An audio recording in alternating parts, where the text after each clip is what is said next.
Oh, welcome back my gardening friends. It's December 29th 2022 and another nice day. Another, not very many of those, but it's supposed to be dry all day today, so we're going to crack on with a few more jobs. I've cut the hole in this lid and I need to get the guttering fixed up. It's 10 o'clock on the morning. Later on I'll be warming those sheets up with the fire after 12, getting the silicone on, hopefully getting the roof fixed onto the compost leaf mould bins. Something that we do need to get done before we go back to work. Please remember, thumbs up or a thumbs down for the interaction before you leave today, and leave me a comment as we go or at the end, and why not consider subscribing. Bit of pause and record, because I don't edit, because I prefer to spend the time replying to your comments.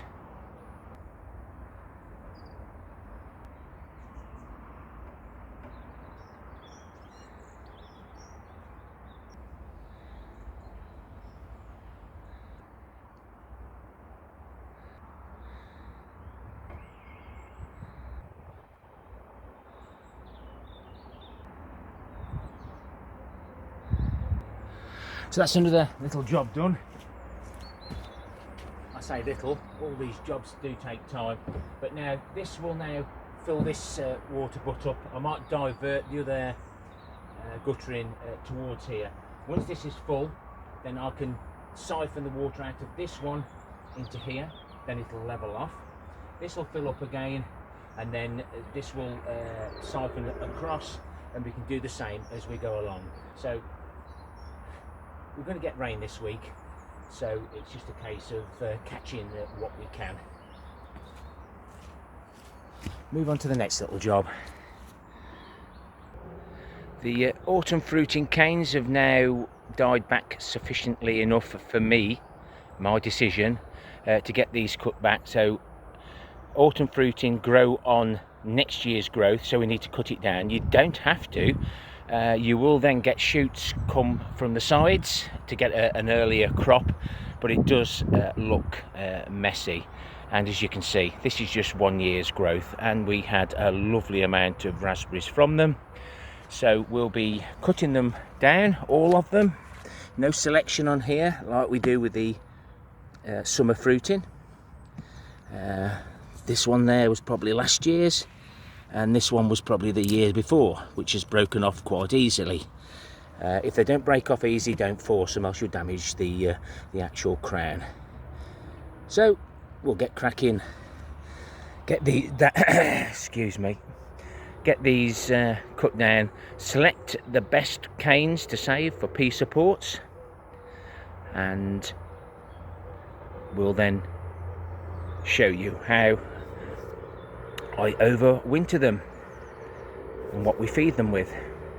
And these are the canes that I took 2 years ago. If they're dried out, they make excellent pea supports, whether that be sweet pea or the eating peas.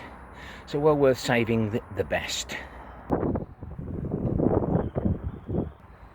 It's now 10:30.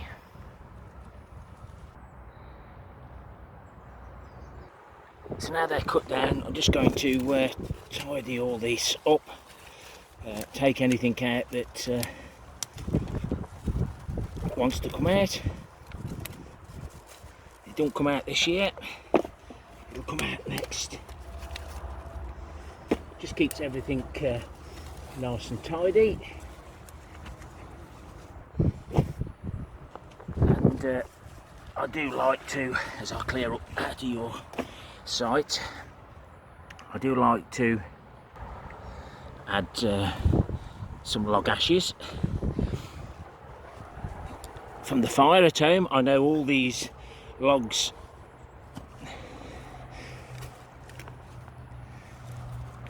are good and clean, no treated, so we'll crack on with this and get this done. I'll be adding my liquid manure in about a month's time.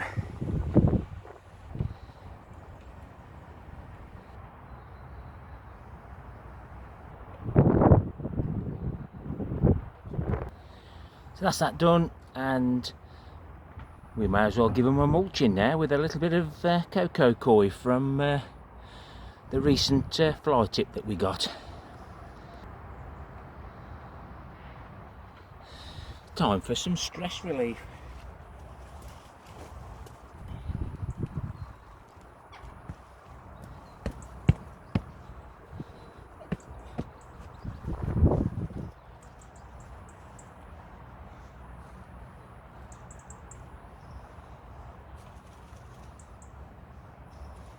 All the new shoots come from underneath, so we don't really worry too much.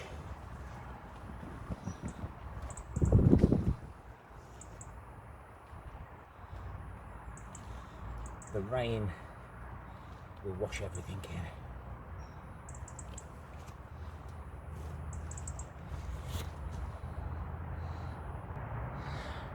in. £150 litres of cocoa coir, of course free, because it was unscrupulously dumped by the cannabis growers.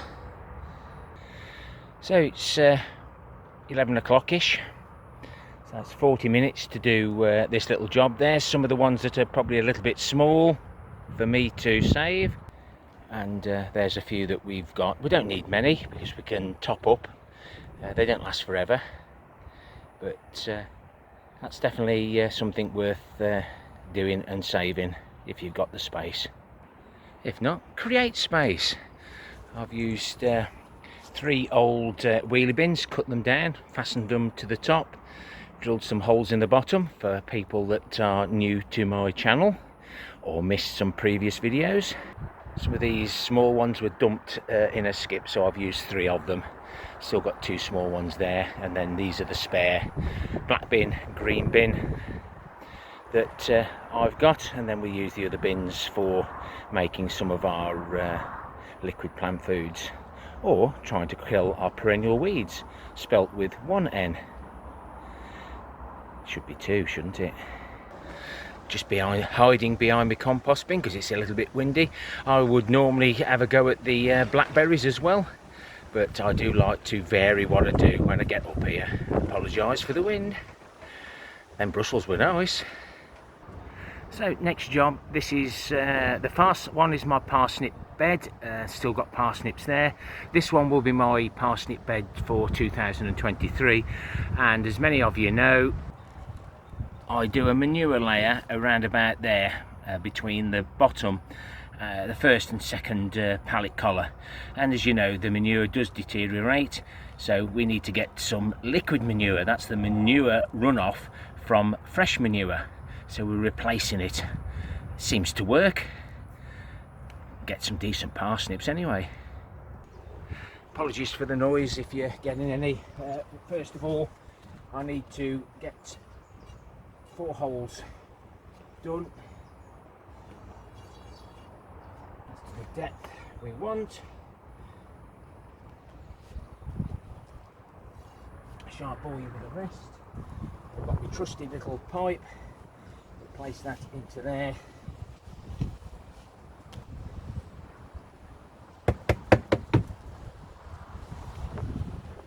Made a mistake before with not removing some of the soil. So we can place it in there. I've angled that so hopefully it pours really nicely.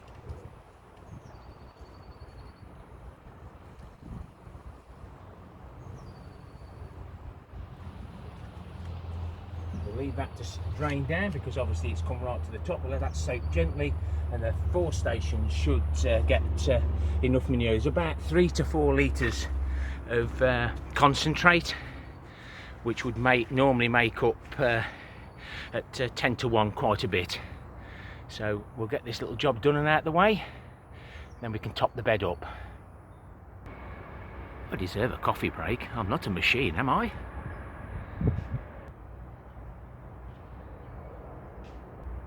So next job, must top this up. I'll sift the compost in these beds so that hopefully we don't get any stones in there. The first lot will be some of the soil compost mix from out of the polytunnel raised bed.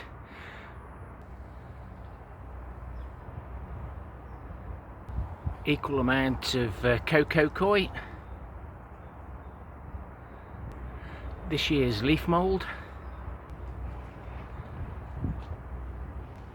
Some of the fly-tipped cannabis compost with the perlite in. Now at this point I'd probably put some 3-year-old wood chips in, but surprisingly enough there isn't any that's dry enough. So another container from out the polytunnel, which is reasonably dry.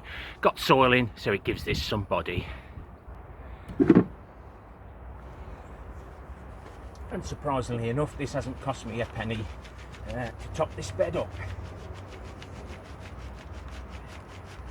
We can keep putting compost that we buy onto our beds.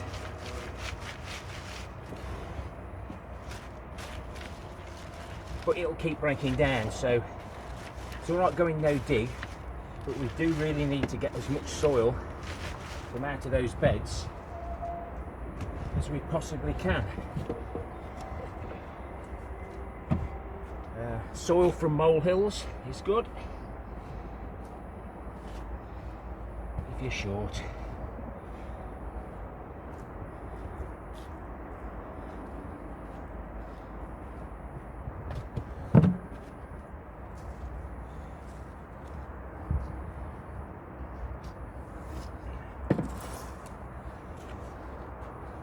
That bed did sink down quite a bit because they are reasonably fresh, because when we put all these barrels round, I emptied them again, moved them. Sometimes you plan for things, but then when suddenly you get another load of barrels and fresh ideas, and people who comment say, why didn't you do this? Sometimes you have to do a little bit more. And gardening on a budget is all about putting that effort in to getting some of these free items. I'll just get a piece of cardboard and something to fasten it down.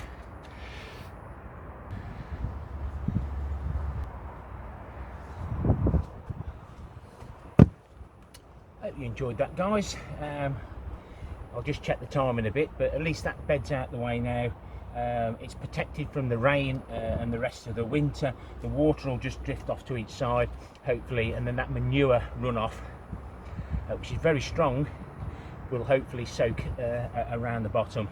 And as long as I put those 4 holes in the right place, hopefully we won't get any fork. But never had any issues, not too many issues in the past. Might grow little stinky ones, but as you can see, that bed's sunk right down. We're in a better place now. Now this bed's been built up. It will sink again because it's compost. It just breaks down. We need to add more, but doing it for free is the key.